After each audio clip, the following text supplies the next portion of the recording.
తిరుమల శ్రీవారిని మంత్రి పార్థసారథి దర్శించుకున్నారు. కుటుంబ సమేతంగా స్వామివారి సేవలో పాల్గొని మొక్కులు చెల్లించుకున్నారు. జిల్లాలో వర్షపాతం నమోదైనందున రిజర్వాయర్లన్నీ కలకలలాడుతున్నాయని సంతోషం వ్యక్తం చేశారు.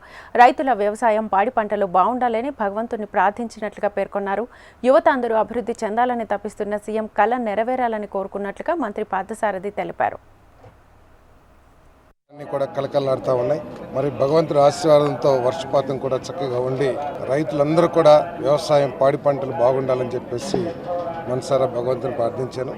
అదేవిధంగా ప్రీతం ముఖ్యమంత్రి చంద్రబాబు నాయుడు గారి ఆలోచనలు ఏదైతే ఉన్నాయో, విజన్ 47 కానివ్వండి, స్వర్ణాంధ్ర కానివ్వండి, లేదా రాష్ట్రంలో ఆయన రాష్ట్ర అభివృద్ధి కోసం, రాష్ట్రంలో యువత కోసం ఏదైతే ఆయన కష్టపడతా ఉన్నాడో వాటన్నిటికి కూడా మంచి ఫలితాలు ఇవ్వాలని చెప్పేసి భగవంతుని కోరుకున్నాను.